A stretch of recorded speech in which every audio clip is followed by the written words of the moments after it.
Selamat malam saudara-saudara yang terkasih. Mohon maaf tadi malam topik ini saya rencana untuk sampaikan, tapi karena ada gangguan teknis, ada gangguan signal ya, jadi saya terpaksa batalkan meskipun saya sebanyak 3 kali itu mengulang-ulang ya. Jadi sebelum kita mulai mohon konfirmasi kepada saya untuk gambar dan suara saya apakah terlihat dan terdengar baik bagi saudara-saudara atau tidak, supaya nanti waktu saya menyampaikan materi ini tidak ada yang tidak ada gangguan ya. Oke, saudara-saudara, oke, terima kasih Pak Alen, semua aman ya. Ya, malam ini kita akan bahas tentang surga menurut Alkitab atau surga menurut teologi Kristen, dan saya akan secara khusus membahas 5 karakteristik yang merupakan sebuah kesimpulan total dalam membaca Alkitab. Jadi kadang-kadang waktu saya memperlihatkan poin tertentu, saya akan kasih lihat ayat tertentu, tapi untuk poin tertentu itu saya tidak kasih lihat ayat, bukan karena tidak ada dasarnya, tapi poin itu lebih merupakan sebuah kesimpulan total terhadap Alkitab. Saudara yang sudah mengikuti channel ini, saya sudah ajarin saudara bahwa doktrin-doktrin Kristen itu tidak terdiri dari 1-2 ayat, melainkan merupakan sebuah kesimpulan yang didapatkan berdasarkan pembacaan total terhadap Alkitab. Jadi kadang-kadang orang cuma kasih tahu konsepnya, kasih tahu gagasannya, dan saudara yang well versed ya, yang saudara yang mengenal baik Alkitab, saudara tahu oh iya konsep ini ada di sini, konsep ini ada di sini, atau konsep ini merupakan implikasi dari bagian teks yang ini di dalam Alkitab. Jadi kita jangan membuat pengajaran tentang Alkitab itu soal soal ayatiah ya. Jadi dikit-dikit mana ayatnya itu goblok. Jangan gunakan itu di dalam membaca Alkitab, karena kadang-kadang apa yang diajarkan Alkitab itu bukanlah sesuatu yang saudara bisa sekadar comot-comot ayat, tapi saudara baca, saudara cerna, saudara refleksikan, saudara simpulkan menurut konteksnya, kemudian saudara bilang ini ajaran Alkitab. Dan itu saya sudah kasih tahu kepada saudara berkali-kali ya, kalau kita kutip dari Westminster Confession of Faith, mengatakan bahwa pengajaran yang Alkitabiah itu saudara bisa establish, saudara bisa kemukakan berdasarkan dua kategori. Pengajaran-pengajaran yang secara eksplisit saudara bisa ambil dari dalam Alkitab, tapi juga pengajaran-pengajaran yang saudara bisa dapatkan melalui penarikan kesimpulan yang baik menurut aturan-aturan penalaran yang ada ya. Westminster Confession of Faith menggunakan istilah menurut good and necessary consequence. Jadi menurut konsekuensi logis atau kesimpulan logis yang baik dan harus, good and necessary consequence. Itu hal pengantar yang saya ingin ingatkan kepada saudara-saudara. Dan mari kita mulai edukasi diri kita, edukasi publik untuk tidak menjadi orang Kristen ayatiah. Dikit-dikit nanya, mana ayatnya. Satu kali lagi itu goblok ya. Karena kita harus menjadi orang Kristen yang biblikal dan orang Kristen yang theologically sound, yang benar secara teologis dan biblikal, bukan orang Kristen yang ayatiah. In fact, saudara bisa kutip ayatnya, tapi saudara bisa kutip secara salah. Ayat itu tidak ngomong begitu, saudara kutip seakan-akan ngomong begitu ya. Seperti yang dilakukan oleh para polemikus muslim, termasuk juga dilakukan oleh banyak orang Kristen ya. Desperate untuk mencari-cari ayat, untuk mendukung apa yang mereka inginkan. Itu tidak boleh dilakukan. Dalam dunia hermeneutik ya, ilmu menafsir, membaca prinsip-prinsip menafsir dan membaca Alkitab, itu kita harus benar-benar secara baik mengerti prinsip-prinsip yang tadi. Oke, saudara-saudara, saya sudah siapkan materinya bagi saudara-saudara sekalian dalam bentuk PowerPoint. Nanti akan saya tampilkan. Saya ingatkan bagi saudara-saudara yang sudah hadir, tolong menjaga tata tertib supaya fokus untuk mengikuti pengajaran. Saudara tahu nggak salah satu prinsip di dalam komunikasi adalah, dalam komunikasi 2 arah adalah masing-masing pihak berbicara untuk, atau komunikasi itu dijalin supaya masing-masing pihak itu ngerti.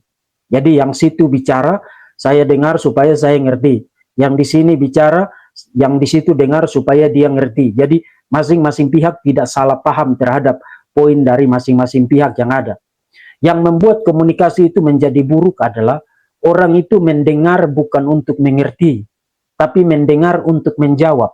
Itu sebabnya kalau orang itu lagi bertengkar, itu tidak akan nyambung itu. Karena masing-masing pihak ngomong bukan untuk ngerti perspektif pandangan dari pihak lawan bicaranya. Dia ngomong, dia ngarap di sana dengar, tapi waktu di sana ngomong dia tidak mau dengar. Jadi dia dengar untuk menjawab, dia dengar bukan untuk mengerti. Nah, dalam hal pengajaran juga begitu. Dalam hal pengajaran juga begitu.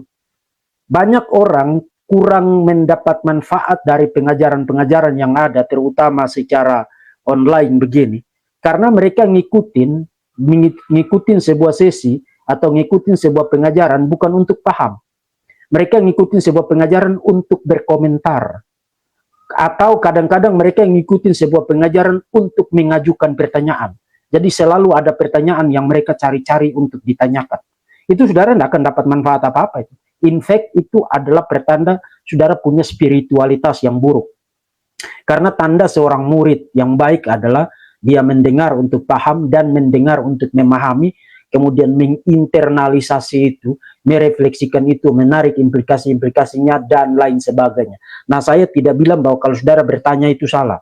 Yang saya bilang adalah salah, bahkan itu berbahaya secara spiritual, kalau saudara dengar sesuatu, dengar pengajaran, dengar khotbah, hanya untuk menjawab, hanya untuk memberikan komentar, hanya untuk mengajukan pertanyaan, itu berbahaya sekali. Jadi ini bukan sekadar sebuah sesi yang dimaksudkan untuk bikin saudara pintar ngeles, pintar ngomong, kemudian pintar dengar untuk menjawab, pintar dengar untuk bertanya lagi. Kita belum selesai bahas satu topik, mendadak saudara sudah tanya yang lain lagi. Jadi akhirnya topik yang kita bahas itu menjadi tidak berguna karena ternyata saudara tertariknya itu hal yang lain. Fokus dulu kepada topik yang ada, karena setiap topik yang ada itu, kalau itu berasal dari Alkitab, dan kalau itu mewakili ajaran Alkitab, maka itu baik buat spiritualitas saudara, baik buat iman saudara, dan baik buat pertumbuhan saudara sebagai orang Kristen. Karena kadang-kadang kita ingin tahunya itu banyak hal, tapi kita tidak paying attention terhadap apa yang sudah disampaikan. Itu sebabnya dunia media sosial ini tidak cukup baik, tidak cukup efektif menolong orang. Kita punya banyak informasi, tapi kita tetap bodoh. Kenapa? Karena informasi-informasi yang ada itu tidak lengket di otak kita. Begitu kita lihat ini, kita sudah tertarik yang lain. Begitu kita lihat itu, kita tertarik lagi dengan yang lain. Jadi kelihatannya kita punya banyak informasi, tapi informasi-informasi itu tidak ada gunanya buat kita. Kita tetap bodoh. Itu sebabnya bahkan sudah ada surveinya, sudah ada studi akademiknya, dan diterbitkan di dalam sebuah buku. Saya lupa judul bukunya, tapi kalau saya tidak salah ingat, saya pernah mention judul buku itu sekarang di beberapa sesi live saya terdahulu, mengatakan bahwa orang-orang yang hidup di era digital sekarang itu jauh lebih bodoh daripada orang-orang yang dulu tidak hidup di zaman internet dan di zaman digital sekarang. Yes, kita punya banyak informasi, tapi kita tetap bodoh. Karena orang itu punya pemahaman yang baik, yang deep, yang tajam, itu bukan sekadar karena dia punya banyak informasi. Tapi informasi yang ada itu dia olah, dia pikirkan, dia pertimbangkan, dia refleksikan, dia internalisasikan, tarik implikasinya, cari contohnya, kemudian dia coba jabarkan kembali dengan kata-katanya sendiri, dengan apa yang dia pahami. Dan itu menjadi sebuah body of knowledge, menjadi sebuah tubuh pengetahuan. Pengetahuan itu tidak terutama tentang banyak informasi. Pengetahuan itu tentang bagaimana kita menggunakan kapasitas nalar yang kita miliki, kemampuan berpikir yang ada, kesehatan berpikir yang ada untuk mengolah informasi yang ada itu menjadi sebuah pemahaman, menjadi sebuah pengetahuan, menjadi sebuah pengertian ya. Jadi ini saya kasih tahu saudara-saudara, tidak dimaksudkan untuk mengkritik saudara, tapi dimaksudkan untuk menolong saudara sehingga saudara tidak get lost, tidak hilang, terbawa oleh arus media sosial yang sekarang berganti gambar, berganti acara, berganti sesi, berganti topik, dan itu sangat fast sekali ya, sangat cepat sekali. Itu tidak menolong saudara. Tonton setiap materi yang ada beberapa kali, kemudian internalisasikan, lihat implikasi-implikasinya, lihat contoh-contohnya. Waktu saudara alami apa, oh ya kemarin itu sudah dibahas, ada kaitannya dengan ini. Jadi saudara itu terus bertumbuh di dalam pengetahuan saudara akan firman Tuhan. Ya oke, itu pengantar saja. Dan satu kali lagi bagi saudara yang sudah menjadi member Setelah ini saudara akan mendapatkan materi ini melalui grup WhatsApp dan grup Telegram. Bagi yang belum menjadi member, saudara silakan menjadi member untuk mendapatkan materi ini secara gratis. Tapi yang tidak jadi member juga tidak apa-apa, karena saudara tetap dapat materi yang sama, bobot yang sama, penjelasan yang sama. Bedanya adalah kalau saudara jadi member, saudara akan dapat materi PDF-nya, jadi saudara tidak perlu capek-capek untuk ngetik kembali apa yang disampaikan di sini ya. Oke, kita akan langsung mulai. Jadi surga menurut ajaran Alkitab atau surga menurut teologi Kristen, dan kita akan bahas 5 karakteristik utama. Saudara-saudara, 5 karakteristik utama ini akan sangat penting membentuk kerangka pemahaman saudara mengenai pengharapan saudara akan surga. Semua orang Kristen yang menjadi Kristen atau event yang KTP pun, di dalam pikirannya dia tahu bahwa kehidupan kita itu tidak berhenti sampai di sini dan tidak berakhir pada saat kita menarik napas kita yang terakhir. Kehidupan itu akan terus berlanjut, dan kematian itu hanya memindahkan kita dari dimensi ruang dan waktu kepada dimensi yang lain, dimensi spiritual. Dan karena itu kita perlu ngerti baik-baik tentang apa yang diajarkan Alkitab tentang surga ya. Satu kali lagi, ini adalah karakteristik-karakteristik yang mewakili pembacaan total skriptura, pembacaan total terhadap Alkitab. Dan mari kita langsung mulai saudara-saudara. Saya akan perlihatkan bagi saudara-saudara sekalian. Oke. Jadi seperti biasa, karena ini satu sesi pengajaran, saya perlu mulai dengan beberapa hal pengantar ya. Saudara, di asrama saya sekarang ini lagi ada suara surga yang menggema. Ini tampaknya ada sejumlah tua langsung menghadap ke sini. Saya harap itu tidak mengganggu pendengaran saudara ya. Tapi kalau saya di sini tuh dengarnya itu sangat kencang sekali. Jadi saya berharap saudara kalau dengar ada suara-suara surga sedikit yang masuk-masuk ke telinga saudara, anggap aja itu hiburan lah, selingan ya. Oke, saudara-saudara, poin pertama untuk pengantar malam ini adalah saya ingin kasih tahu bahwa kita sekarang hidup dalam apa yang saya sebut, itu istilah saya ya, dalam era yang saya sebut sebagai sebuah tabrakan eskatologis. Nah, apa yang dimaksudkan dengan tabrakan eskatologis? Kita mulai dulu dari eskatologi. Jadi eskatologi itu sederhananya berarti satu pengajaran atau suatu pengharapan tentang dunia yang akan datang, atau tentang hal-hal akhir, tentang zaman akhir atau tentang akhir zaman. Itu biasanya istilah teknisnya, istilah keilmuannya adalah eskatologi. Nah, apa yang saya maksudkan dengan tabrakan eskatologis? Saudara-saudara, semua agama kecuali yang non-religius ya, atau yang ateis, semua agama itu punya pengharapan eskatologis tertentu.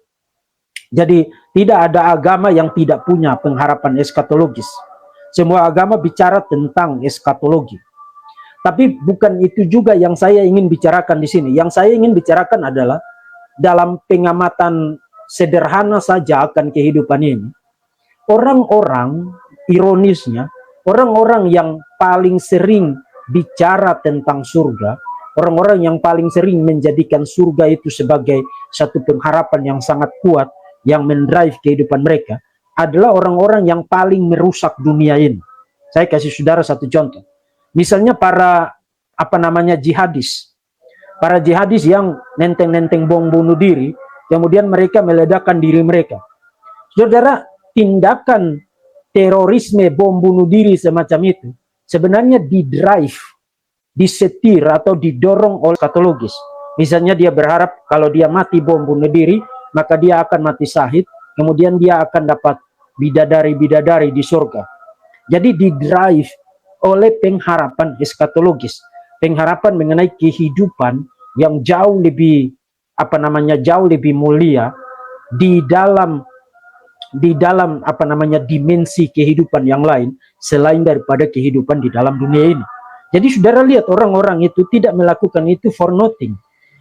Mereka melakukan itu semua untuk mendapatkan sesuatu yang jauh lebih besar di dalam kehidupan di masa depan, kehidupan setelah kematian. Artinya tindakan mereka merusak diri, mematikan diri, meruntuhkan gedung-gedung dan menimbulkan kengerian bagi dunia ini sebenarnya didorong oleh pengharapan-pengharapan eskatologis. Nah, itulah yang saya sebut sebagai sebuah tabrakan eskatologis. Karena di dalam Alkitab, nanti saya akan jelaskan kepada saudara, kalau orang Kristen itu ngerti baik-baik tentang eskatologi, khususnya ngerti baik-baik tentang surga, dia tidak mungkin akan membunuh dirinya sendiri, dan dia tidak mungkin akan merusak orang lain, dan dia tidak mungkin akan merusak dunia ini. Itu adalah sebuah ketidakmungkinan teologis dan sebuah ketidakmungkinan logis kalau orang bicara tentang surga dari perspektif Kristen. Jadi kalau orang Kristen banyak bicara tentang surga, tapi yang dia lakukan adalah merusak orang lain, merusak dirinya sendiri, dan apalagi menimbulkan kengerian bagi orang-orang yang hidup di dalam dunia ini, dia sedang hidup dengan satu paradigma tabrakan teologis, tabrakan eskatologis. Jadi eskatologinya itu menabrak. Dia gunakan untuk menabrak, dia gunakan untuk menghancurkan, dia gunakan untuk merusak, dia gunakan untuk membunuh kehidupan dan ketentraman dan kedamaian di dalam dunia ini. Itu ada di dalam dunia ini. Saya bahkan kemarin saya sudah mention kepada saudara, sebelum bom yang meledakkan WTC dan Pentagon tahun 2001 yang lalu, sebelum itu, saudara kalau antar kerabat saudara atau orang tua saudara atau kekasih saudara ke bandara, itu saudara bahkan bisa masuk sampai ke dalam. Saudara bahkan bisa masuk sampai ke dalam. Tapi setelah itu meledak, saudara jangankan masuk sampai ke dalam, saudara yang sudah punya tiket saja, itu ribetnya minta ampun kalau di bandara itu. Ikat pinggang saudara, saudara harus buka.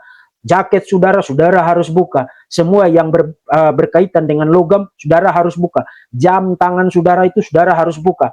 Kalau saudara bawa laptop, laptopnya harus diperiksa. Ribetnya minta ampun. Why? Karena kehidupan kita di dalam dunia ini sedang terancam oleh orang-orang yang mengidap penyakit tabrakan eskatologis. Dan itu kita perlu mengedukasi publik. Sehingga mereka tidak meledakkan diri mereka dan merusak dunia ini hanya karena mereka punya pengharapan eskatologis. Pengharapan eskatologis dan ketentraman dunia ini itu adalah satu harmonisasi konseptual. Kalau saudara bicara tentang nanti saudara akan masuk surga, nanti saudara akan dapat ini dan dapat itu di dalam surga, tapi yang saudara lakukan adalah merusak dunia ini, membunuh diri saudara sendiri, meledakkan bom, meledakkan gedung-gedung, menimbulkan teror, menimbulkan kengerian, saudara sebenarnya hidup di dalam kekacauan eskatologis, hidup di dalam tabrakan eskatologis, dan itu adalah pemahaman satanik. Itu tidak mungkin adalah pemahaman teologis yang benar. Itu tidak mungkin, simply impossible. Simply impossible. Karena nanti saya akan perlihatkan kepada saudara, pengharapan tentang surga yang benar membuat saudara itu efektif menjadi orang yang baik dan bahkan sangat efektif menggunakan hidup saudara di dalam dunia ini. Itu menurut ajaran Alkitab. Dan karena itu, saudara-saudara yang Kristen, tolong tonton ini. Tolong tonton ini. Kalau saudara tidak efektif di dalam hidup saudara, kalau saudara malas bekerja, saudara tidak mau terlibat di dalam pelayanan, saudara menjadi orang yang apatis untuk apapun juga, itu berarti either pemahaman saudara yang salah tentang surga, atau memang saudara itu bukan Kristen.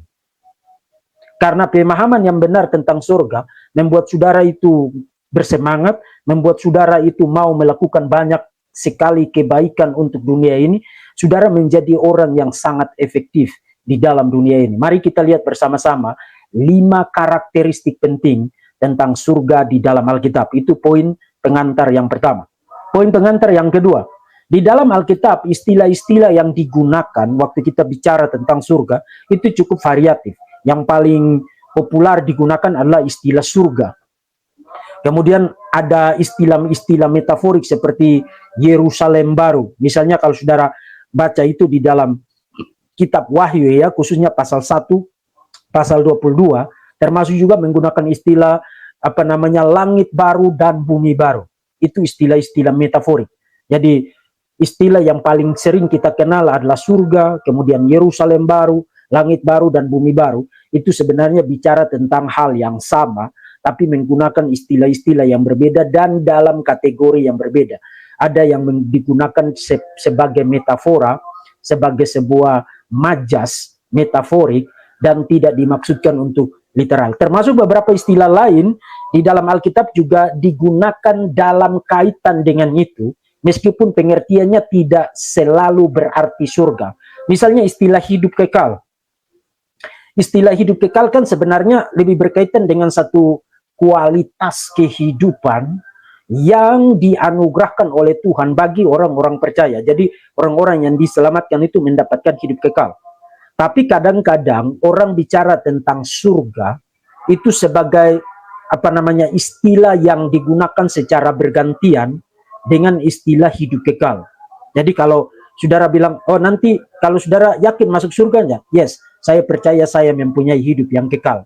Artinya surga dan hidup yang kekal. Meskipun dua istilah ini punya rentang pengertian yang sedikit berbeda, tapi dua istilah ini bisa digunakan secara bergantian. Atau istilah kerajaan Allah. Kerajaan Allah kan sebenarnya konsep dasarnya adalah pemerintahan Allah itu diterapkan bukan hanya di surga, bukan hanya di domain dunia spiritual, tapi juga diterapkan di dalam dunia ini. Makanya orang berdoa, datanglah kerajaan.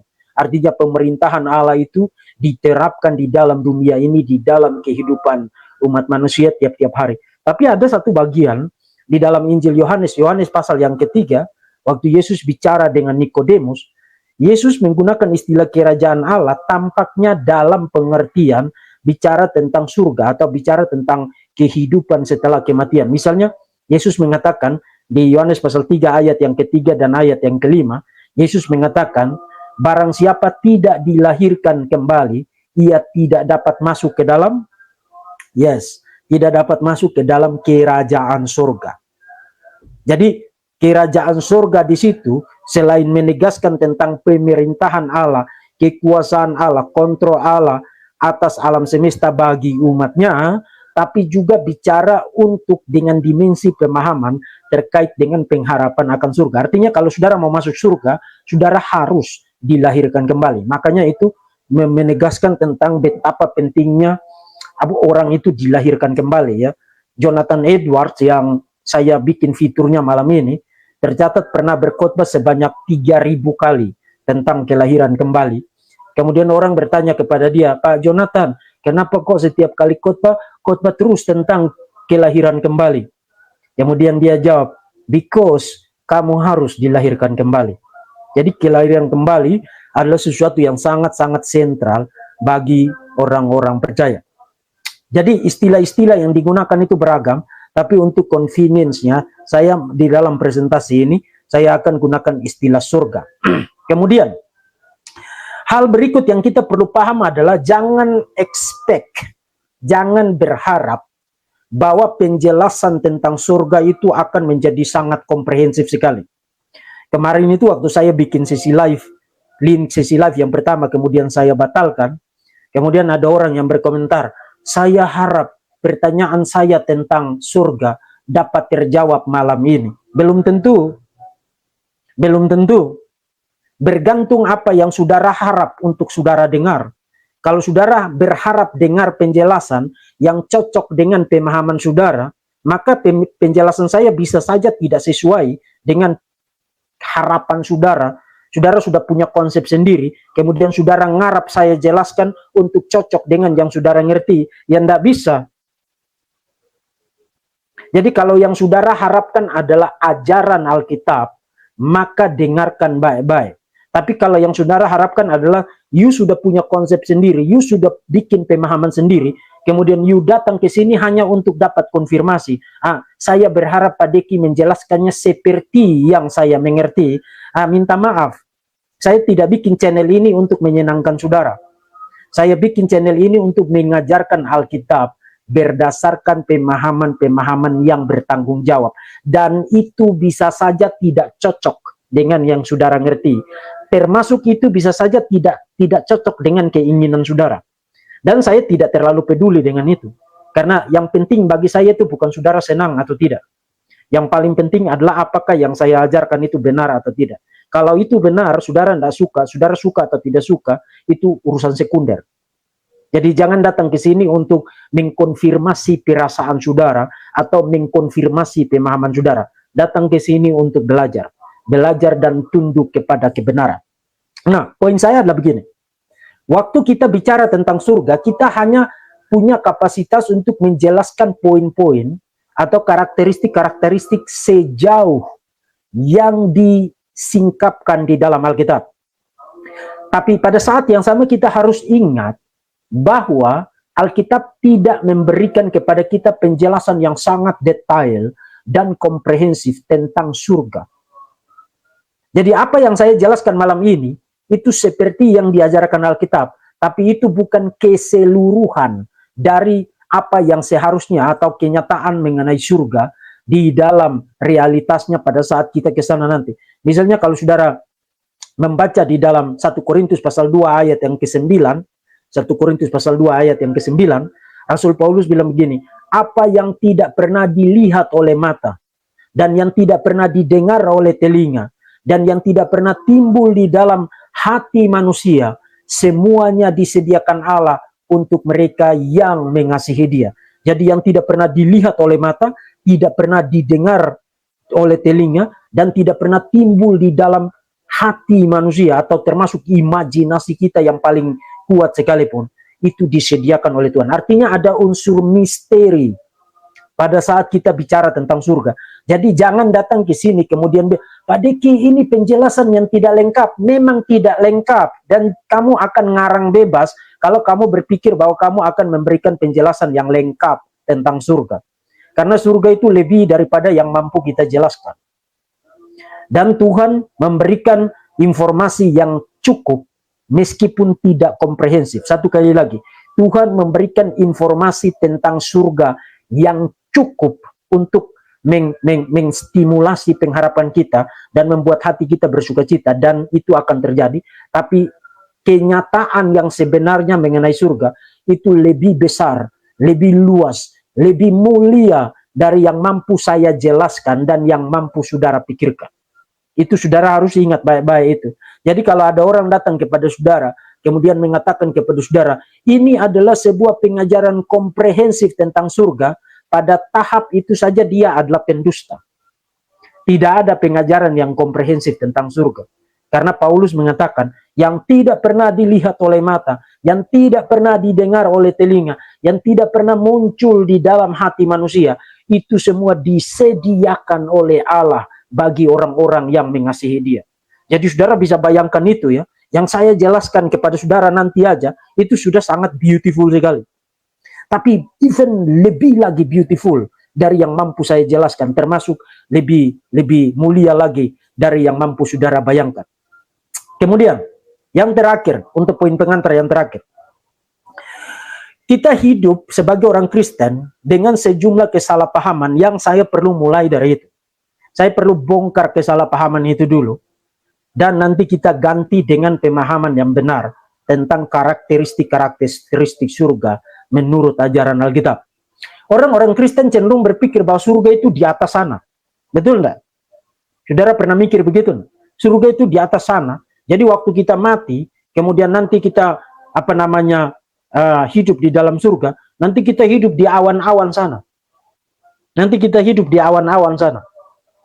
Nah, kalau saudara pikir surga itu di atas sana dan di langit sana, maka minta maaf, itu adalah pemahaman gnostik. Orang-orang gnostik percaya begitu. Jadi surga itu adalah suatu wilayah spiritual atau langit baru dan bumi baru ya. Langit baru dan bumi baru itu adalah satu wilayah spiritual. Jadi waktu orang itu mati, yang akan ke sana itu hanya soulnya, hanya jiwanya. Karena mereka percaya bahwa materi ini jahat. Tubuh ini adalah sesuatu yang disgusting, sesuatu yang menjijikan. Jadi untuk melepaskan diri dari penjara tubuh materi yang jahat ini, maka jiwanya itu akan mengalami pencerahan, kemudian masuk surga. Jadi surga itu di atas sana, dan itu sepenuhnya spiritual. Tidak ada hal-hal yang sifatnya material di situ. Tidak ada hal yang sifatnya fisikal di situ. Itu pemahaman gnostik. Jadi kalau saudara pernah mikir begitu, atau membayangkan bahwa nanti kalau saudara pergi ke surga berarti saudara melayang-layang di angkasa sana, nah itu minta maaf, itu pemahaman gnostik. Alkitab tidak mengajarkan begitu. Ya, nanti kita akan lihat bersama. Nah, memang nanti saudara harus membedakan antara apa yang disebut dengan intermediate state dengan kehidupan yang sebenarnya di dalam surga nantinya. Saya tidak bicara tentang intermediate state atau status antara. Saya bicara tentang realitas kehidupan di dalam langit baru dan bumi baru pada saat parusia nanti, pada saat Tuhan Yesus datang kedua kali nanti. Itu tidak di langit sana. Dan itu tidak sepenuhnya bersifat spiritual. Seakan-akan itu tidak ada hal materi, tidak ada hal fisikal di situ. Itu salah, itu pemahaman gnostik. Dan saudara harus buang pemahaman itu begitu saudara ikuti sesi pada malam ini. Itu yang pertama. Yang kedua, orang-orang Kristen juga cenderung membangun pemahaman tentang surga, cenderung membangun pemahaman tentang surga, itu secara individualistik. Apa maksudnya individualistik? Jadi, seringkali kalau saudara bicara dengan seseorang tentang agama atau tentang kehidupan sebagai orang Kristen, maka dia akan jawab saudara begini, urusan masuk surga itu urusan saya dengan Tuhan.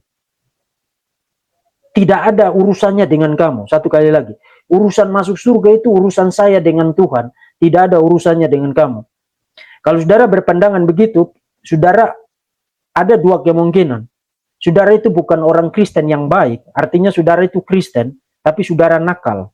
Nakal dalam arti, saudara tidak mendengar baik-baik khotbah di gereja, tidak dengar baik-baik pengajaran di gereja, kemudian saudara bikin pemahaman sendiri, dan untuk melindungi ego saudara, atau termasuk melindungi dosa tertentu dari hidup saudara, maka saudara bilang, tolong jangan masuk ke wilayah ini, karena urusan saya masuk surga atau tidak itu urusan saya dengan Tuhan, bukan urusannya dengan kamu.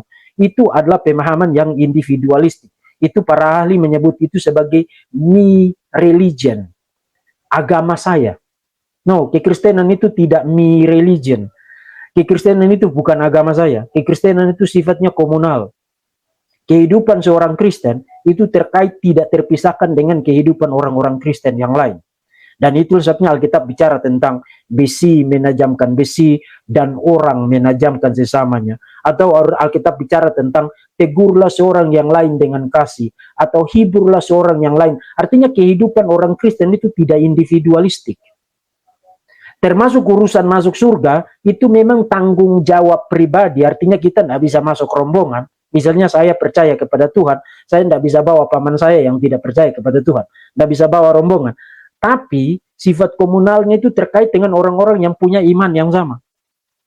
Terkait dengan orang-orang yang punya iman yang sama. Dan kalau kita mengasihi orang-orang lain supaya mereka juga masuk surga, maka kita harus membongkar paradigma tentang me religion tadi. Urusan saya dengan Tuhan, bukan urusannya dengan kamu. Kalau orang berpandangan begitu, maka mari kita tutup Alkitab, karena Alkitab nyuruh kita untuk tidak berpandangan begitu.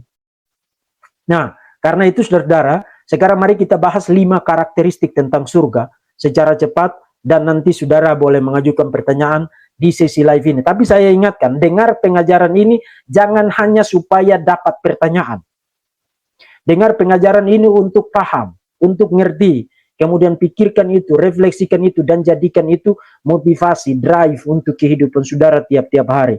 Tapi kalau memang benar-benar saudara ada pertanyaan, dan itu trouble buat saudara, silakan ajukan setelah saya menyampaikan presentasi saya malam ini.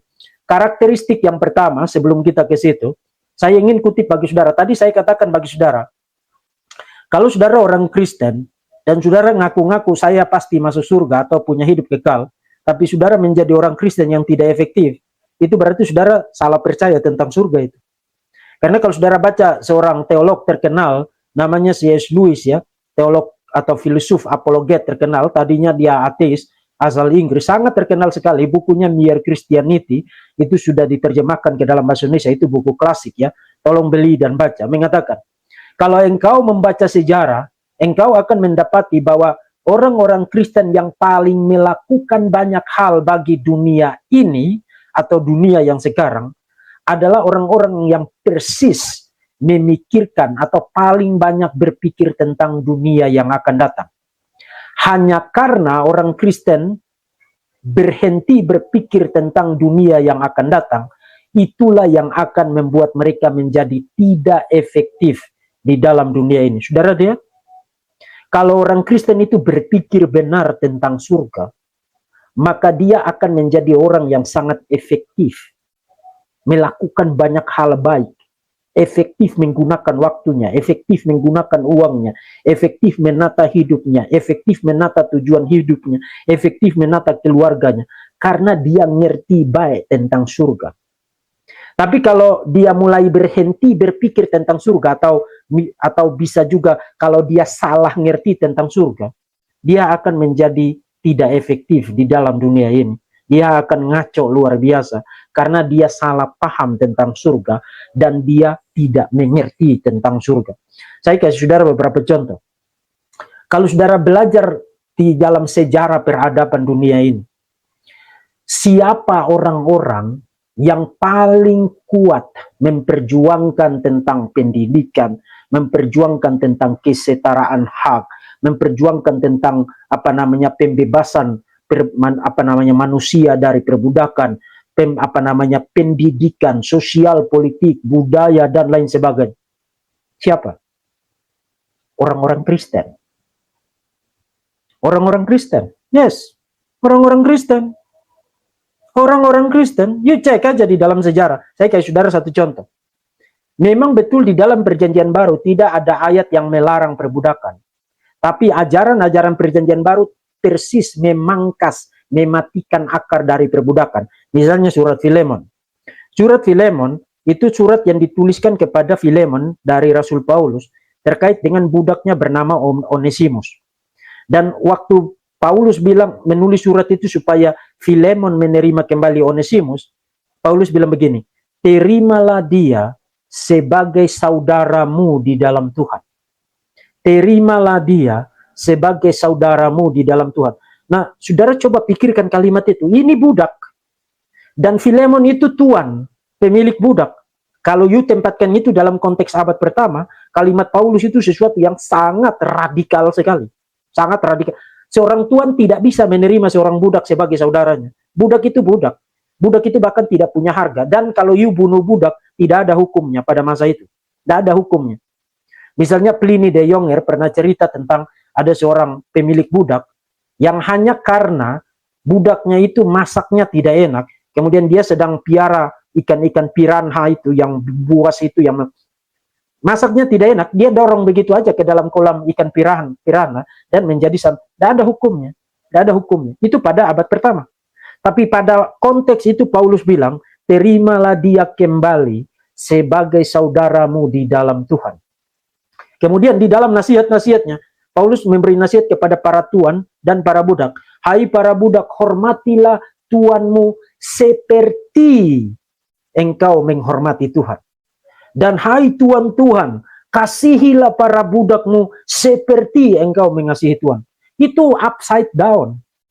Itu jungkir balik, itu seluruh konsep perbudakan pada masa itu. Dan menurut sejarah, Onesimus, sang budak itu, yang dibebaskan oleh Filemon, akhirnya menjadi seorang bishop, seorang uskup yang sangat penting pada akhir abad pertama, dan itu dicatat pada awal abad kedua ya, di Apostolic Constitution. Dan pada abad ke-18, memang kekristenan ini agak memalukan juga. Ajarannya sudah ada, tapi mereka terlambat sadar. Abad ke-18, Wilberforce dan John Newton dan kawan-kawan itu mulai memperjuangkan tentang penghapusan perbudakan di Amerika, dan kemudian itu bahkan menjadi international law sekarang, menjadi hukum internasional sekarang. Itu perjuangan siapa? Berasal dari mana? Berasal dari ajaran Alkitab, berasal dari kekristenan. Orang-orang Kristen yang paling banyak bicara tentang surga adalah orang-orang yang paling efektif melakukan hal-hal baik bagi dunia ini. Yes, melakukan hal-hal baik bagi dunia ini. Atau hari ini misalnya, saudara nenteng-nenteng buku kemana-mana, nenteng-nenteng buku kemana-mana, saudara berhutang itu kepada siapa? Saudara, memang kodeks itu lembaran perkamen atau papirus yang disatukan dalam bentuk buku, itu namanya kodeks. Itu memang tidak ditemukan oleh orang-orang Kristen. Tapi saudara tahu, yang pertama kali mempopularkan itu sebagai material tulis-menulis, itu orang-orang Kristen. Yes, itu orang-orang Kristen. Dan siapa yang pertama kali menemukan mesin cetak? Siapa? Yang menemukan mesin cetak itu siapa? Orang Kristen. Untuk apa? Cetak Alkitab. Untuk cetak Alkitab. Dan itu kita bisa bikin daftarnya itu menjadi sangat panjang sekali. Orang-orang Kristen yang paling banyak berpikir tentang kehidupan setelah kematian, berpikir tentang surga, berpikir tentang kerajaan surga, adalah orang-orang Kristen yang paling efektif membawa kebaikan bagi dunia ini. Atau you lihat orang-orang Kristen, mereka membuka panti asuhan, membuka sekolah secara gratis, menampung anak-anak yang tidak berkemampuan dan lain sebagainya. Untuk apa? Bukan untuk kemuliaan diri mereka sendiri. Persis karena mereka berpikir tentang surga. Jadi kalau kamu tidak mau melakukan apapun bagi kehidupan ini, bagi dunia ini, kebaikan apapun, apalagi saudara nenteng-nenteng bom bunuh diri untuk pergi ledakan diri saudara, itu saudara itu berpikir tentang neraka itu tidak berpikir tentang surga itu. Karena berpikir tentang surga di dalam perspektif Kristen, itu harus membuat saudara itu menjadi orang baik. Harus membuat saudara menjadi orang yang berguna. Harus membuat saudara itu menjadi orang yang efektif. Itu surga di dalam kekristenan. Jadi coba pikirkan itu ya saudara-saudara ya. Supaya saudara itu jangan menjadi orang yang salah paham tentang. Jadi yang saudara tidak boleh berpikir, yang penting saya sudah masuk surga. Makanya kalau ada orang non-Kristen bilang begini, kalau you sudah yakin masuk surga, maka hidup aja jahat sesuka hati menu. Alkitab tidak melarang orang Kristen untuk berpikir begitu.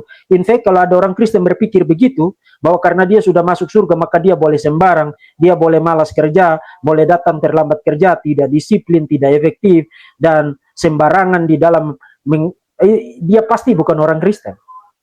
Karena kekristenan memberikan jaminan untuk hidup kekal, tapi jaminan itu mentransformasi orang, mengubah orang dari dalam, hatinya berubah. Tadinya cinta uang, motivasinya berubah, tujuan hidupnya berubah, prioritasnya itu berubah. Berubah. Itu pengharapan tentang surga di dalam Alkitab. Jadi kalau kekristenan, iman Kristenmu tidak membawa dampak apapun bagi kehidupanmu, tolong menangis sekarang. Yes, jangan ketawa-ketawa, tolong menangis sekarang, karena itu berarti kamu calon pergi ke neraka itu. Kamu pasti akan masuk neraka itu. Karena kekristenan, iman Kristen, kehidupan kekal surga itu tidak masuk ke dalam kehidupan seseorang atau tidak menjadi milik seseorang tanpa menimbulkan perubahan apa-apa pada orang itu. Itu impossible. Itu impossible. Jadi kalau tidak terjadi apapun bagi hidup saudara, akibat saudara percaya kepada Tuhan, akibat saudara jadi orang Kristen, tolong menangis sekarang. Tuhan, saya mau bertobat sekarang. Lahir barukan saya, pertobatkan saya, supaya terjadi transformasi. Roh Kudus tinggal di dalam saya, kasih saya kekuatan, hibur saya, berikan saya visi yang baik, ubah mindset saya, ubah hati saya, ubah motivasi saya, ubah tujuan hidup saya. Tolong menangis sekarang. Kalau tidak terjadi apa-apa, perubahan apapun dalam hidup saudara, itu berbahaya sekali. Saudara hanya akan ada di dalam kekristenan, pikul label sebagai orang Kristen, tapi pada akhirnya saudara masuk neraka. Karena kekristenan tidak mungkin tidak berdampak bagi kehidupan saudara. Harus terlihat dampaknya bagi kehidupan saudara. Itu yang dikatakan oleh C.S. Lewis di dalam kutipan yang saya perlihatkan bagi saudara-saudara. Nah, karakteristik yang pertama, yang karakteristik apa yang bukan hanya menghibur kita, tapi membuat kita itu efektif di dalam hidup ini. Pertama, surga itu fisikal. Itu yang tadi saya bilang. Yes, surga itu bersifat fisikal. Artinya, kalau saudara pikir bahwa langit dan bumi yang sekarang, ini kemudian Tuhan akan hancurkan total, dan akan lenyapkan secara total, kemudian nanti entah saudara itu surga di mana, itu saudara salah besar. Itu saudara salah besar. Karena satu analogi itu begini. Ini analogi berdasarkan apa yang dicatat di dalam Alkitab. Analogi berdasarkan tubuh kebangkitan. Kita ini orang berdosa kan, harus dibinasakan kan. Tapi waktu kita diselamatkan, Tuhan tidak membinasakan semua yang ada pada kita. No, yang Tuhan lakukan adalah apa? Merenovasi itu, mentransformasi itu menjadi sesuatu yang baru. Jadi waktu kita bicara tentang tubuh kebangkitan atau tubuh yang baru, itu bukan tubuh yang benar-benar baru.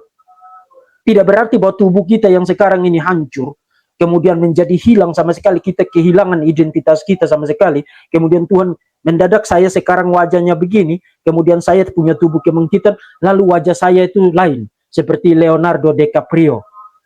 Impossible. Saya tetap punya identitas, tipikal fisikal yang sama. Itu tubuh kebangkitan. Itu sebabnya waktu Yesus bangkit dari kematian, mereka tetap kenal Yesus sebagai Yesus. Yesus tidak berubah menjadi Yudas. Yesus tidak berubah menjadi Petrus. Yesus tidak berubah menjadi wajah Thomas, seperti teori substitusi yang diajarkan di dalam umat sebelah, ya. Allah Subhanahu wa Ta'ala mengubah wajah Yesus menjadi wajah orang lain. Itu skenario yang tidak benar itu. Itu skenario yang tidak mungkin ada di dalam kenyataan. Itu simply impossible. Karena harus ada kontinuasi, termasuk ada diskontinuasi antara tubuh kita yang sekarang dengan tubuh kebangkitan. Nah, itu menjadi analogi untuk bicara tentang langit baru dan bumi baru. Kemudian yang kedua, poin yang kedua. Kalau saudara lihat sekarang ada di screen. Penebusan Kristus itu memiliki signifikansi untuk dunia ini, atau istilah teologis itu memiliki signifikansi kosmik. Kalau saudara baca di dalam Kolose, ya, Kolose pasal 1 ayat 15 sampai dengan ayat yang ke-20, terutama ayat yang ke-20, dan dialah memperdamaikan segala sesuatu dengan dirinya, baik yang ada di bumi maupun yang ada di surga, sesudah ia mengadakan pendamaian oleh darah salib Kristus. Jadi penebusan Kristus, manfaatnya itu bukan hanya untuk kita manusia yang percaya, tapi memiliki manfaat kosmik. Nah, manfaat kosmiknya itu apa? Itu nanti kita lihat di poin selanjutnya, di poin tentang langit baru dan bumi baru, termasuk poin tentang new creation. Poin tentang new creation itu muncul 2 kali di dalam surat-surat Paulus, 2 Korintus 5 ayat 17 dan Galatia pasal 6. Barang siapa ada di dalam Kristus, kaineketisis di dalam bahasa Yunaninya. Kaineketisis itu bukan ciptaan baru, new creature, tapi new creation. Nah, new creation itu tidak berarti Tuhan melenyapkan semua yang ada sekarang, kemudian dia ganti dengan sesuatu yang sama sekali baru. New creation itu bicara tentang konsep renovasi, atau konsep menciptakan ulang dari sesuatu yang sudah ada. Jadi ada continuity-nya dan ada discontinuity-nya, sama seperti tubuh kebangkitan kita yang tadi. Jadi pada waktu terjadi kebangkitan orang mati, tubuh kebangkitan kita itu adalah tubuh yang masih berkontinuasi dengan tubuh kita yang sekarang. Nah, tadi saya bilang ada unsur misteri, kan? Saya tidak tahu apakah di surga nanti, apakah kita usianya sama semua, atau bagaimana, tapi yang jelas itu jauh lebih mulia. Jauh lebih mulia dan jauh lebih glorious, termasuk konsep langit baru dan bumi baru. Nah, di dalam diskusi teologis, ayat-ayatnya sekarang ada di screen. Di dalam diskusi teologis, langit baru dan bumi baru itu ada 2 pandangan. Ada yang mengatakan langit baru dan bumi baru itu adalah creatio ex nihilo, artinya yang sekarang ini dihancurkan total, di bumi hanguskan menjadi tidak ada sama sekali, kemudian Tuhan ciptakan langit baru dan bumi baru. Itu pandangan yang pertama. Tapi pandangan yang kedua mengatakan, atau pandangan yang disebut dengan creatio ex vetere. Saudara bisa lihat tulisannya ada sekarang di screen, itu dari bahasa Latin. Creatio ex vetere. Sebuah pandangan bahwa langit baru dan bumi baru itu bukan berarti yang sekarang ini dibinasakan, dihancurkan, dilenyapkan, tapi yang sekarang ini ditransformasi, direnovasi, dibaharui menjadi satu penciptaan baru, dan inilah yang disebut dengan langit baru dan bumi baru nanti. Jadi langit baru dan bumi baru itu ada unsur fisikalnya. Kita itu ada di langit baru dan bumi baru nanti, dan itu ada kontinuasinya dengan langit yang sekarang dan bumi yang sekarang. Yes, ada kontinuasinya dengan langit yang sekarang dan bumi yang sekarang. Jadi saudara itu tidak akan tinggal melayang-layang di langit sana, kemudian kaki saudara nyentuh di awan-awan ya. Kalau saudara nonton film-film tentang apa namanya, film-film imajinasi itu kan, oh, orang pergi ke surga itu, misalnya film-film silat itu ya, pergi ke kayangan itu berarti dia pergi ke awan sana, lalu dia berdiri di atas awan. Itu stupid itu. Langit baru dan bumi baru itu bersifat fisikal. Dunia yang sekarang, langit yang sekarang, dan bumi yang sekarang itu akan ditransformasi, akan dibarui. Kemudian itulah yang menjadi langit baru dan bumi baru nanti. Itu pandangan yang pertama. Dan in fact itu sudah banyak buku ditulis oleh para ahli perjanjian baru terkait dengan New Heaven and New Earth nanti. Terutama yang sangat penting adalah tulisan dari seorang bishop Anglikan dari Inggris, Bishop of Durham ya, N.T. Wright ya. Dia banyak menulis tentang langit baru dan bumi baru. Dan kalau mau bicara perspektif teologis lagi, teologi reform percaya pandangan yang kedua ya, creatio ex vetere, artinya pandangan renovasi atau sebuah pembaruan total. Jadi langit baru dan bumi baru atau surga itu ada unsur fisikalnya. Jadi saudara jangan pikir bahwa nanti jiwa saudara saja yang masuk surga. Makanya orang sekarang itu kalau mau pergi penginjilan mereka bilang kami pergi cari jiwa. Jangan pergi cari jiwa, cari orangnya. Karena yang diselamatkan itu bukan hanya jiwanya, orangnya secara utuh diselamatkan. Satu kali lagi, jangan hanya pergi cari jiwa. Kalau kamu hanya pergi cari jiwa, kamu hanya pergi berkhotbah, kemudian orang itu kelaparan, kamu tidak peduli. Orang itu telanjang, kamu tidak peduli. Orang itu tidak punya uang untuk bayar sekolah anaknya, kamu tidak peduli. Karena yang paling penting adalah jiwanya. Itu bukan ajaran Alkitab. Keselamatan itu menyangkut the whole person, keseluruhan pribadi orang itu. Dan bahkan Alkitab bicara tentang keselamatan itu datang kepada seisi rumah. Jadi jangan hanya pergi cari jiwanya, cari orangnya, ajarin dia, ajarin dia dengan ajaran-ajaran Alkitab, supaya pimpin dia kepada pertobatan, kemudian ajak dia untuk menjadi terang, menjadi garam, menjadi saksi bagi keluarganya yang lain. Dan termasuk juga Alkitab bicara tentang bertolong-tolonglah kamu, saling menanggung beban satu sama lain. Jangan menjadi orang Kristen yang cinta diri, yang hanya urus diri sendiri, tidak mau peduli dengan siapapun juga. Kalau kamu disuruh untuk tolong orang lain, mendadak kamu kasih keluar jurus. Ini gereja kok uang melulu. Ya uang, mau urus pelayanan, mau urus pekerjaan Tuhan kan butuh itu. Dan itu tidak dikerjakan oleh satu orang. Semua orang harus bertanggung jawab untuk itu. Dan tidak ada orang yang matok juga untuk kamu harus begini juga kan. Semua diberikan kebebasan untuk memberi sesuai kemampuan dan sesuai kerelaan. Jadi ingat ya, jangan pergi cari jiwa. Cari orangnya. Karena bukan hanya jiwanya yang diselamatkan, tapi keseluruhan orang itu diselamatkan. Surga itu tidak tentang jiwamu. Surga itu tentang seluruh person, seluruh pribadi, keseluruhan totalitas pribadi dari orang yang bersangkutan. Karena surga itu bukan hanya bersifat spiritual. Surga itu punya sifat fisikal. Itu yang pertama, ya. Yang kedua, ini sudah 55 menit ya. Yang kedua, surga itu bersifat komunal. Nah, apa yang dimaksudkan dengan komunal? Saudara nanti bisa pause sendiri untuk membaca satu kutipan dari seorang teolog abad ke-11 yang sangat terkenal, dari Anselmus ya. Ini sangat terkenal sekali ya.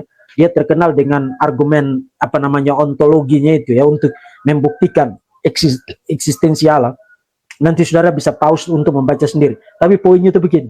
Makanya tadi saya bilang, jangan saudara bilang urusan saya dengan Tuhan kalau soal masuk surga. No. Karena di surga itu orang tidak hidup untuk dirinya sendiri. Dan amazingnya di surga itu, seperti yang digambarkan oleh Anselmus adalah begini. Di surga itu saudara tidak akan sekadar mengasihi diri saudara, tapi saudara akan mengasihi orang-orang lain seperti diri saudara sendiri. Dan orang-orang lain juga akan mengasihi saudara seperti diri mereka sendiri. Dan itu analogi untuk dua orang kan, tapi bayangkan katakanlah 1 miliar misalnya, itu contoh aja. 1 miliar orang, dan masing-masing orang mencintai, mengasihi orang lain seperti diri mereka sendiri. Nah, itu akan membawa satu sukacita. Kalau misalnya begini, saudara ada dalam hubungan dengan orang tua kah, dengan ibu kah, dengan papa kah, dengan keluarga kah, atau dengan di mana saudara dikasihi seperti mereka mengasihi diri saudara sendiri, mereka mengasihi diri sendiri, dan saudara itu mendatangkan joy, mendatangkan sukacita. Nah, itu baru hubungan dua arah, satu orang dua orang. Tapi bayangkan hubungan semacam itu dengan kualitas semacam itu ada di dalam satu komunitas yang isinya 1 miliar orang. Saudara bisa kebayang sukacita macam apa yang akan saudara nikmati dan saudara dapatkan di dalam surga. Kalau saudara punya 5 orang anak, saudara punya 5 orang anak, yang empatnya itu badung luar biasa, nakal luar biasa, troublemaker luar biasa. Saudara hanya punya 1 orang anak yang baik, yang taat, yang menghormati saudara, yang mengurus pekerjaan rumahnya dengan baik, dan tidak nakal dan tidak badung. 1 orang itu saja sudah membawa joy, membawa sukacita yang menutupi semua kekesalan saudara terhadap 4 anak yang lain. Tapi bayangkan, saudara di sorga dengan 1 miliar orang, satu kali lagi itu hanya contoh ya. 1 miliar orang, dan semua orang mengasihi saudara seperti diri mereka sendiri, dan saudara juga mengasihi mereka seperti. Itulah sebabnya John Newton dalam lagu Amazing Grace, dia bilang, when I've been there, ketika saya di sana, for 10,000 years, selama 10.000 tahun, saya tidak akan kekurangan rasa sukacita, rasa kagum saya untuk ada di dalam surga. Kenapa? Karena surga itu tidak individualistik. Surga itu komunal. Tidak ada orang yang hidup untuk dirinya sendiri dan hanya urus dirinya sendiri dan hanya fokus kepada dirinya sendiri di dalam surga. Dan itulah sebabnya kenapa Alkitab mengajarkan kita bahwa di dalam hidup ini, kita juga tidak boleh hidup egois. Tidak boleh hidup mementingkan diri sendiri.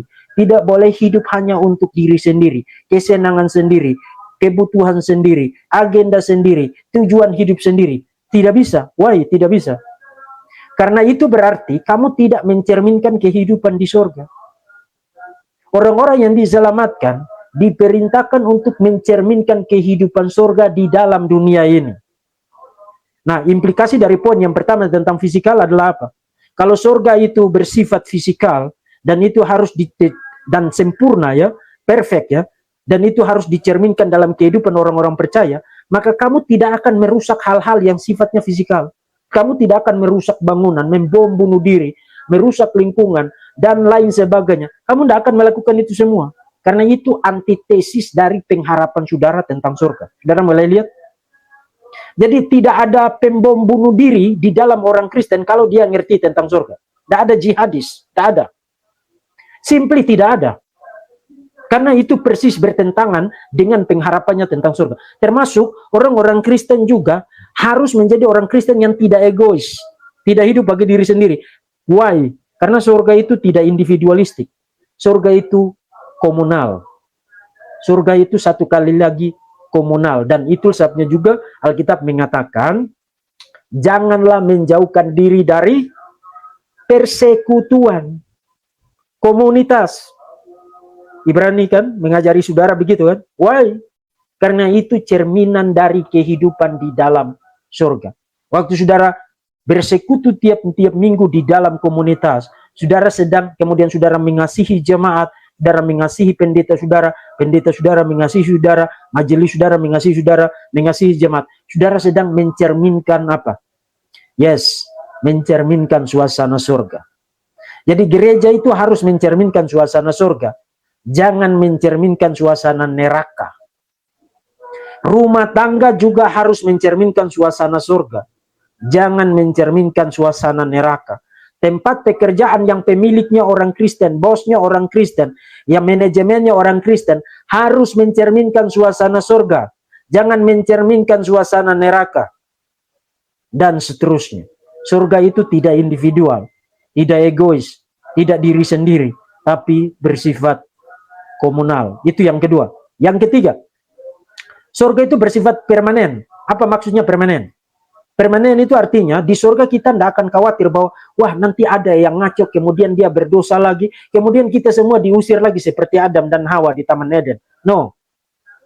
Surga itu bersifat permanen. Artinya kita tidak dapat lagi berdosa di sorga.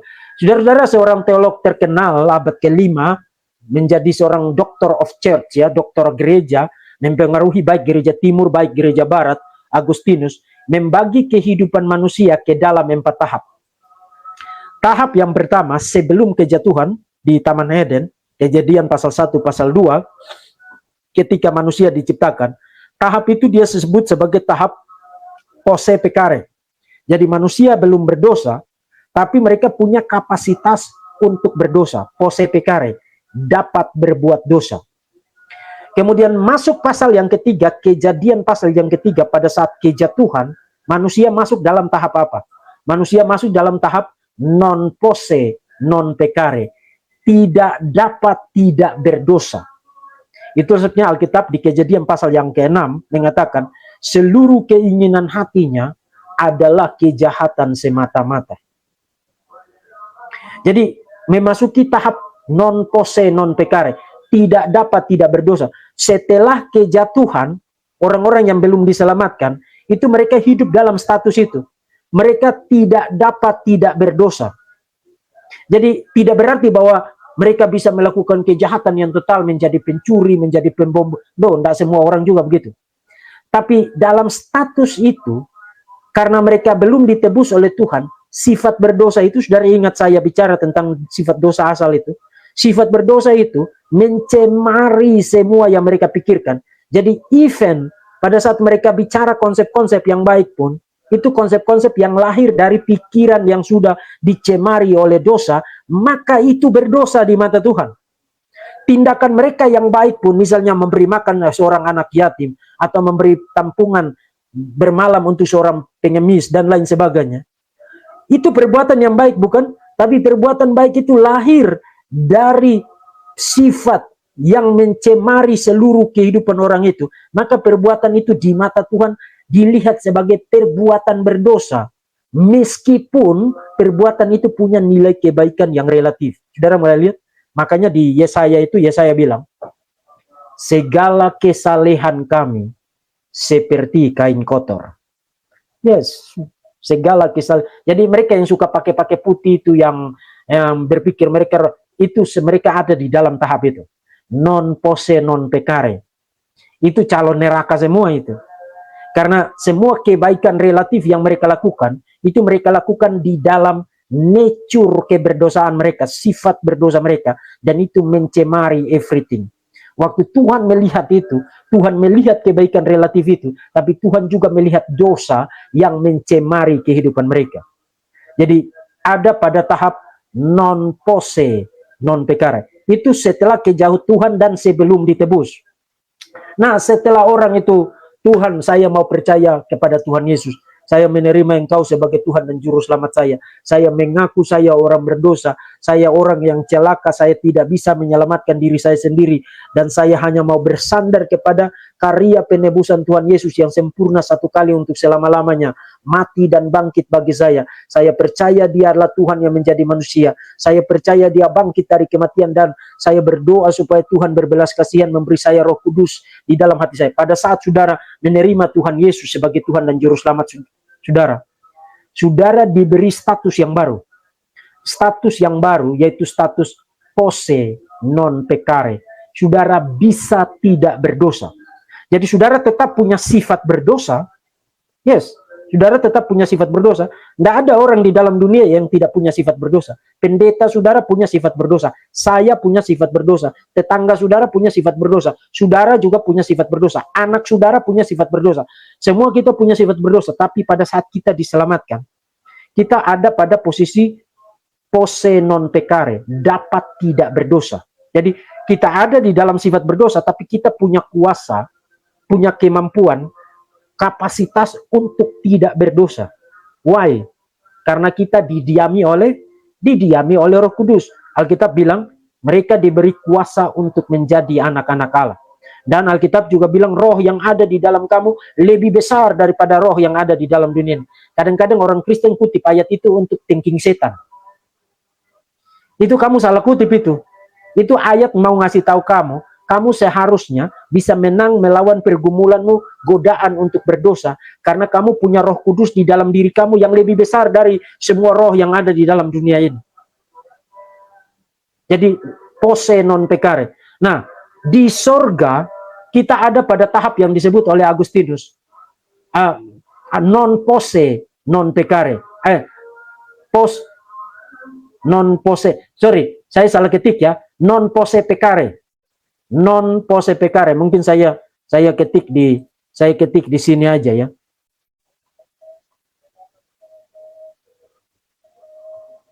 Saya salah ketik itu di poin yang keempat, langit baru dan bumi baru. Di poin yang keempat itu harusnya ini. Saudara bisa lihat sekarang ada di screen. Non pose pecare, tidak dapat berdosa. Jadi di sorga itu kita tidak dapat lagi berdosa, maka kita tidak usah khawatir lagi bahwa nanti ada yang ngaco, kemudian nanti kita akan dikutuk lagi, kemudian kita akan dibuang lagi. No, tidak akan ada lagi itu. Surga itu bersifat permanen, irreversible. Surga itu tidak dapat dibalik lagi untuk sama seperti Eden yang pertama. Itu sebabnya doktrin Kristen itu bicara tentang pengudusan, doktrin pengudusan, sanctification itu bukan hanya progresif. Jadi pada waktu kita diselamatkan, kita dikuduskan sebagai status, diberikan status sebagai orang kudus ya. Itu disebut dengan positional sanctification. Dikuduskan untuk punya status sebagai orang kudus. Jadi kita orang berdosa tapi punya status sebagai orang kudus. Itu sebabnya di surat Korintus, meskipun jemaat Korintus itu nakal-nakal, ada perpecahan, penyembahan berhala, macam-macam. Tapi Paulus bilang kepada orang-orang kudus di Korintus. Jadi secara status, kita ini orang kudus. Tapi secara pengalaman kita masih orang berdosa. Jadi positional sanctification. Kemudian setelah kita diselamatkan, dan sebelum kita mati, kita mengalami apa yang disebut dengan progressive sanctification. Karena kehidupan Kristen itu kan jatuh bangun kan. Tidak ada orang Kristen yang lurus menanjak begini, tidak ada. Tidak ada. Waktu kita berdosa, Roh Kudus menyadarkan kita, oh Deki, kamu sudah mereng-mereng itu, kembali kau. Kemudian saya berduka cita, saya minta ampun Tuhan, saya berduka cita, saya tidak senang dengan dosa saya tidak menikmati dosa saya. Kemudian saya hidup baik lagi, hidup taat lagi. Jadi progressive sanctification. Nah, pada saat kita mati sebagai orang kudus statusnya, tapi kan secara pengalaman kita berdosa kan, dan tidak boleh ada dosa masuk surga, tidak boleh. Itu sebabnya di dalam doktrin pengudusan sanctification itu teologi Kristen bicara tentang apa? Bicara tentang ultimate atau final sanctification, pengudusan yang paling terakhir. Pada saat kita mati atau pada saat kita masih hidup tapi Tuhan Yesus datang, momen itu Tuhan Roh Kudus mengkuduskan kita untuk terakhir kalinya, untuk klimaksnya, supaya pada waktu kita masuk surga itu kita tidak lagi masuk surga kita tidak lagi masuk surga dengan bawa-bawa dosa kita. Dan pada saat kita di surga, kita ada pada tahap yang sekarang saudara lihat ada di screen, non pose non pecare. Kita tidak dapat lagi berdosa. Jadi saudara tidak perlu khawatir, saudara tidur aja nyenyak nanti di surga nanti. Saya percaya di surga kita juga perlu tidur juga, termasuk bekerja, termasuk bisa bermain tenis dan lain sebagainya. Jadi non pose non pecare itu yang poin yang ketiga. Poin yang kelima, yang keempat. Surga adalah sebuah tempat di mana terjadi penyembuhan, healing, dan transformasi, pemulihan total. Saudara-saudara yang sekarang duduk di kursi roda dan saudara pikir bahwa wah orang lain lebih enak dari saudara, jangan putus asa. Karena di surga saudara tidak butuh kursi roda. Saudara akan berjalan sebagai orang yang normal. Saudara yang sekarang sedang bergumul dengan kanker, bergumul dengan tumor, bergumul dengan kekurangan demi kekurangan, di matamu itu selalu ada air mata yang mengalir. Saudara yang menghela napas panjang-panjang karena besok saudara mesti bayar uang sekolah anak saudara, tapi saudara tidak punya apapun, bahkan tidak ada pengharapan. Saudara sudah menghubungi orang minta tolong, tapi orangnya malah cuekin saudara, dan lain sebagainya. Ingat, di surga itu saudara tidak akan kesusahan. Tidak ada lagi air mata, tidak ada lagi kanker, tidak ada lagi tumor, tidak ada lagi kekurangan, tidak ada lagi kemiskinan, tidak ada lagi kemelaratan. Tidak ada lagi ada orang yang memperlakukan saudara tidak adil. Kalau hari ini saudara dirugikan oleh rekan saudara, diperlakukan tidak adil, saudara tidak salah, tapi kemudian di set up, dijebak, kemudian saudara dituduh secara tidak adil. Ingat, surga itu adil. Di surga tidak ada lagi orang yang akan menyakiti saudara, mengkhianati saudara, menjadi betrayal, menjadi betrayer buat saudara. Di surga seperti yang tadi saya jelaskan, saudara akan mengasihi semua orang seperti saudara mengasihi diri saudara sendiri, golden rule itu. Dan orang-orang juga akan mengasihi saudara seperti mereka mengasihi diri mereka sendiri. Jadi pengharapan tentang surga itu memberi kita semangat untuk tidak give up untuk hidup ini. Tuhan tidak pernah selesai dengan kehidupan kita. Waktu kita ada di dalam kesulitan, kita horizon pemahaman kita ini kan menjadi sangat sempit sekali. Yang kita melulu lihat adalah kesulitan kita, kan kekurangan kita, keterbatasan kita. Saya udah tidak berdaya, tidak ada. No, Tuhan tidak pernah give up dengan kamu. Tuhan tidak selamatkan kamu untuk bikin kamu jalan buntu. Tidak ada. Tuhan semacam itu pasti setan. Tapi Tuhan yang diajarkan Alkitab itu adalah Tuhan yang tidak kekurangan cara untuk menolong saudara. Karena apa? Karena semua yang saudara harapkan, saudara berharap untuk tidak punya masalah, saudara berharap untuk tidak sakit, saudara berharap untuk tidak kekurangan, saudara berharap untuk tidak punya orang-orang tidak menyakiti saudara, mengecewakan saudara, memperlakukan saudara, berharap untuk semua itu tidak ada, bukan? Why? Karena saudara tidak diciptakan untuk tetap ada di dalam dunia ini. Saudara diciptakan for heaven, diciptakan untuk surga. Di surga, Alkitab bilang, di surga tidak akan ada lagi air mata, ya. Kalau saudara baca di dalam Wahyu pasal 21 ayat 3, dan lihatlah kemah Allah ada di tengah-tengah mereka, manusia, dan ia akan diam bersama-sama dengan mereka.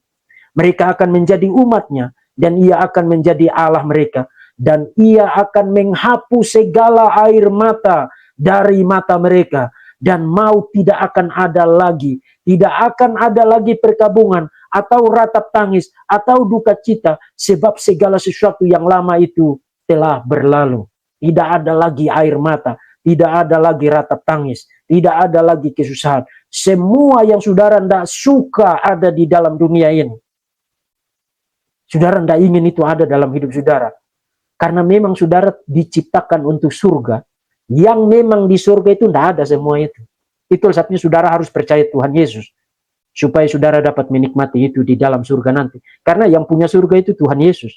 Kalau saudara hanya percaya Yesus sebagai nabi, minta maaf, Yesus sebagai nabi itu tidak punya surga. Jadi saudara pasti tidak bisa ke surga. Kalau saudara percaya Yesus hanya sebagai guru moral, Yesus sebagai guru moral itu tidak punya surga. Ya, jadi saudara pasti tidak pergi ke surga. Yang punya surga adalah Yesus sebagai Allah sejati yang telah menjadi manusia sejati, Allah Tritunggal. Itu sebabnya saudara harus percaya Yesus Kristus, Allah sejati yang menjadi manusia sejati, yang punya surga itu, yang menjanjikan tidak akan ada lagi air mata, tidak akan ada lagi melarat, ratap tangis, dan lain sebagainya. Nah, karena di surga tidak ada begitu, maka di dalam hidup ini saudara tidak boleh bikin orang itu berlinang air mata. Orang itu hidupnya lagi aman-aman, begitu saudara muncul, mendadak itu orang itu kesusahan luar biasa, berlinang air mata luar biasa, disakiti luar biasa, dikecewakan luar biasa. Itu artinya saudara salah percaya itu. Karena kalau you percaya surga yang tidak ada air mata, tidak ada ketidakadilan, tidak ada ketidakbenaran, tidak ada hal-hal semacam itu yang menyakitkan orang lain, maka saudara dituntut untuk mencerminkan kehidupan itu di dalam dunia ini, bukan? Jadi jangan memasuki kehidupan seseorang, kemudian begitu saudara masuk ke situ, mendadak saudara jadi seperti virus yang servernya rusak semua, komputernya mendadak hang, karena begitu kehadiran saudara itu mendadak membuat segala sesuatunya menjadi hang. Itu berarti saudara tidak mencerminkan kehidupan surga itu. Makanya C.S. Lewis mengatakan apa? Orang-orang yang berpikir tentang surga, percaya tentang surga, adalah orang-orang yang paling efektif berbuat kebaikan, paling banyak berbuat kebaikan bagi dunia ini. Karena mereka ingin mencerminkan itu di dalam hidup ini. Makanya tadi saya bilang, pekerjaan, rumah tangga, everything harus mencerminkan surga, jangan mencerminkan neraka. Tolong ya. Itu poin yang keempat, healing. Everything healing. Kemudian yang kelima, saudara bisa baca sendiri ini. Yang kelima dan yang terakhir, surga itu sempurna dan progresif. Nah, mungkin saudara pikir sempurna tapi progresif. No, surga itu tidak statis. Coba saudara bayangkan begini. Saudara bayangkan begini, saudara memasuki satu dunia yang sangat besar sekali dan saudara tidak akan habis jelajahi. Satu dunia di mana saudara akan menemukan hal baru terus. Saudara akan menemukan hari ini saudara menemukan hal baru dan saudara kagum luar biasa. Kemudian saudara temukan lagi hal baru dan saudara kagum luar biasa. Nah bayangkan, hal baru semacam itu tidak akan pernah berakhir. Itu surga. Itu surga. Saudara tidak akan bosan ada di surga. Jadi kalau ada pendeta menggambarkan surga itu, nanti di surga kita pakai baju putih atas kepala mah. Ya mungkin kita akan nyanyi juga, tapi kita tidak akan nyanyi-nyanyi melulu di surga. Itu membosankan itu. Surga itu di sana saudara akan bekerja, saudara akan main tenis mungkin ya. Intinya adalah saudara tidak akan bosan ada di surga. Why? Karena selalu ada hal baru yang bikin saudara kagum, yang bikin saudara saya pengen terus ada di sini. Dan itu tanpa akhir, infinite. Why? Saudara pikir doktrin itu saya karang sendiri? Tidak. Itu implikasi dari doktrin tentang Allah. Allah itu kan infinite, tidak terbatas. Tidak terbatas artinya you tidak akan habis belajar tentang Tuhan. You tidak akan pernah habis. Even di dalam kekekalan berlipat-lipat kali kekekalan tidak akan pernah habis. Itu Tuhan. Nah, kalau Tuhan yang punya sorga itu, dan Alkitab bilang nanti kita akan bertemu muka dengan Tuhan, nanti habis enggak rasa kagum kita? Saya kasih saudara contoh begini. Kemarin saya ngobrol dengan seorang bapak, kemudian saya kasih dia contoh ini. Kalau saudara fall in love, jatuh cinta dengan seseorang, kemudian begitu saudara jatuh cinta dengan orang itu, saudara pasti ingin tahu tentang dia kan? Jadi hari ini saudara tahu tinggal di mana, wah saudara senang luar biasa. Besok saudara tahu dia kerja di mana, wah saudara senang. Jadi setiap kali saudara tahu tentang hal baru, itu bikin saudara itu makin lama makin ingin. Tapi kemudian 1 tahun, 2 tahun, apalagi setelah menikah, nah tolong jemput dong, naik aja ojek kau sendiri di situ. Why? Karena kita sudah kehabisan rasa antusiasme kita, sudah kehabisan excitement kita. Karena tidak ada lagi hal baru yang kita pelajari. Malah yang kita lihat itu kok menjengkelkan ya. Ini dia taruh barang sembarang, masaknya tidak enak, cuci piringnya tidak bagus, tidak bersih. Kemudian suka duduk sembarangan, kemudian suka bikin TikTok goyang-goyang bokong dan lain sebagainya. Akhirnya bukan lagi habis rasa kagumnya, tapi makin lama itu kata anak-anak muda makin ilfil. Makin ilfil. Itu manusia. Dan itu wajar. Karena itulah manusia. Tapi sekarang kita bicara tentang Tuhan. Allah yang sempurna, yang tidak terbatas. Tidak terbatas.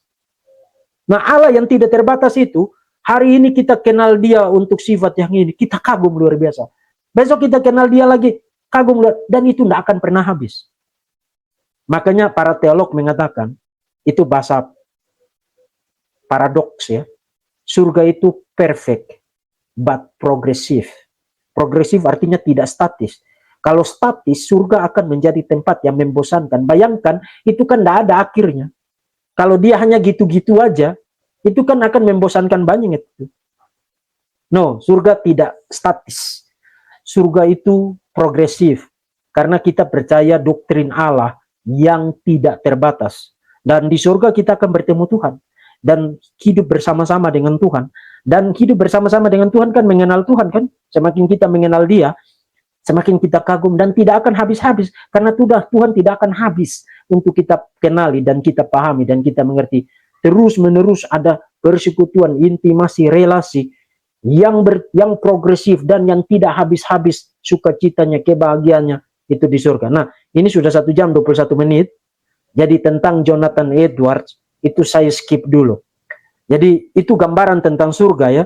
Semua yang saya kasih tahu kepada saudara 5 karakteristik itu sudah cukup untuk membentuk pengharapan saudara tentang surga dan memotivasi saudara untuk membawa cerminan pengharapan itu di dalam kehidupan saudara, di dalam pekerjaan saudara, di dalam keluarga saudara, di dalam visi misi saudara, di dalam tujuan hidup saudara, di dalam kekayaan saudara, Kalau saudara masih menjadi orang yang kikir, hidup bagi diri saudara sendiri, tolong jangan coba mikir-mikir lagi apakah saudara di surga atau tidak, masuk surga atau tidak, karena surga tidak ada yang begitu-begitu. Orang Kristen dituntut untuk membawa, mencerminkan kehidupan, pengharapannya tentang surga itu di dalam dunia ini. Ingat di dalam doa Bapa kami, Yesus ngajarin kita berapa? Ngajarin kita apa? Jadilah kehendakmu di bumi seperti di surga. Di bumi seperti di surga. Di bumi seperti di surga. Nah, kamu sudah diajarin tentang karakteristik surga tadi kan? Hidupmu harus di bumi ini seperti di surga. Hidupi karakteristik itu, dan kamu menjadi orang Kristen yang menyenangkan hati Tuhan. Oke, saya sampai di sini, saudara-saudara. Oke, saya sebelum membuka ruang pertanyaan, tolong untuk pembuatan sejumlah kamar mandi, perluasan asrama, perluasan ruang makan untuk penerimaan mahasiswa baru di bulan Juni nanti. Itu sedang dikerjakan, dan itu tidak bisa sebentar dikerjakan, beberapa bulan, dan kebutuhan untuk material, untuk tukang dan lain sebagainya itu sangat banyak sekali. Dan kalau saudara lihat di screen sekarang, di running text-nya itu ada, kita sudah punya rekening atas nama STT, rekening mandiri atas nama STT. Bagi saudara yang mau menyalurkan dukungan bisa lihat situ, atau melalui sejumlah nomor rekening yang ada di kotak deskripsi, itu sama saja. Semuanya diawasi dan tidak bisa disalahgunakan. Semuanya digunakan untuk pekerjaan Tuhan yang ada. Oke, silakan untuk kalau saudara mau mengajukan pertanyaan.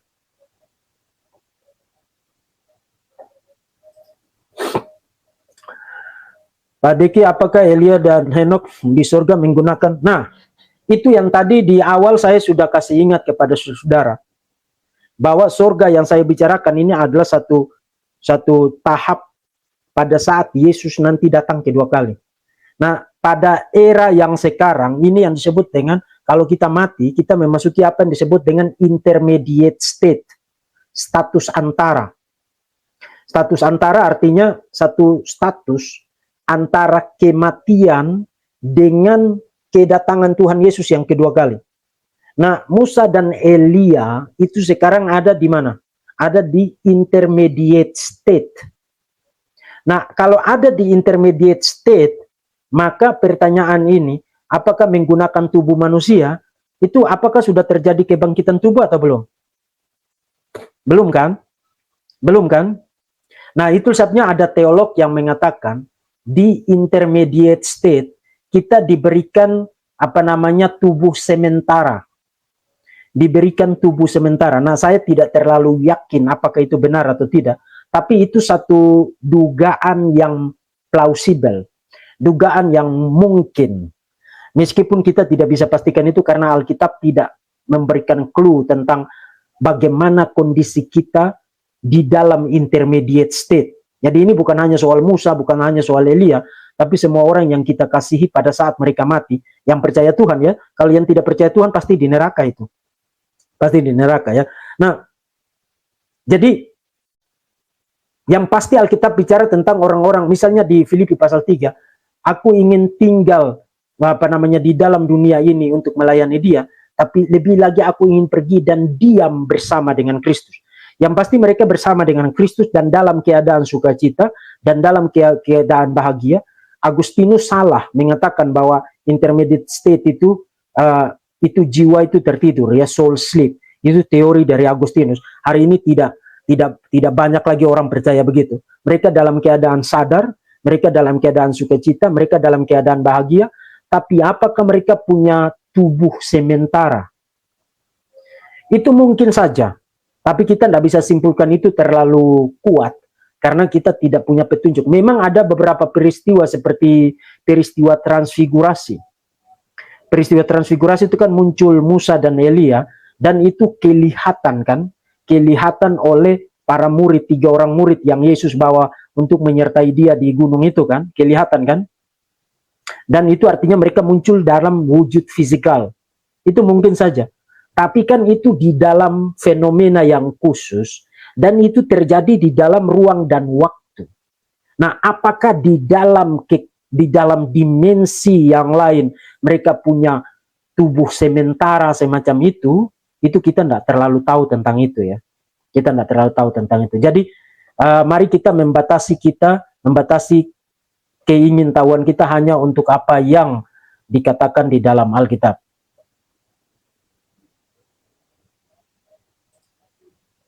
Konstantin, Pak Vivi, apakah surga eskatologis adalah surga yang sama dengan tempat bersemayamnya Allah Tritunggal?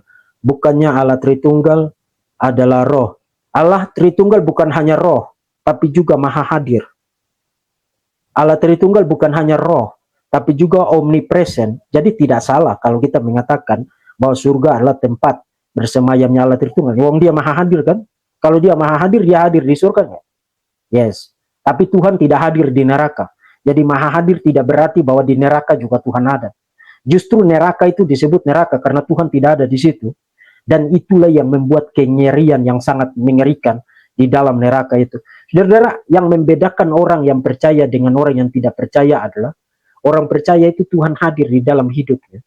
Dan itu membuat perbedaan seperti langit dan bumi. Saudara bisa lihat perbedaan orang yang Tuhan hadir di dalam hidupnya dengan orang yang hidupnya itu dikuasai oleh uang, dikuasai oleh kesenangan, dikuasai oleh setan. Saudara bisa lihat. Meskipun mungkin saudara tidak bisa gambarkan itu secara persis, tapi saudara bisa lihat secara intuitif, saudara bisa lihat. Jadi pertanyaan ini sudah terjawab tadi ya. Yes, tempat bersemayam, tapi juga Allah itu roh dan dia juga maha hadir. Kalau dia maha hadir kan dia pasti ada di surga kan? Masa dia bikin surga lalu dia tidak hadir di situ?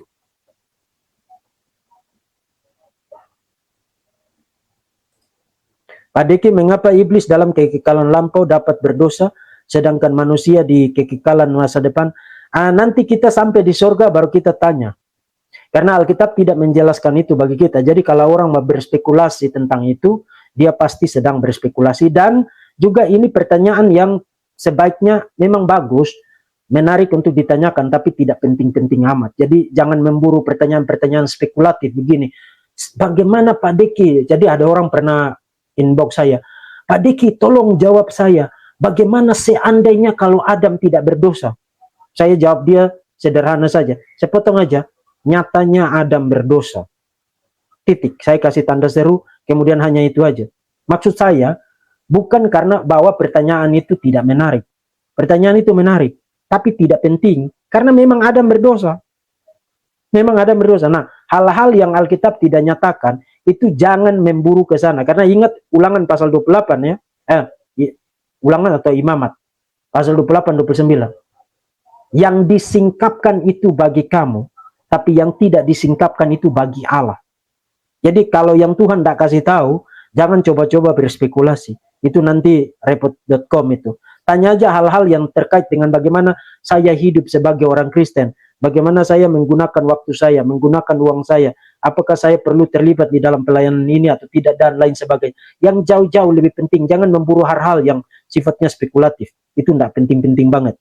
Bukan berarti saya bilang bahwa itu tidak menarik. Ya, menarik itu tidak berarti penting.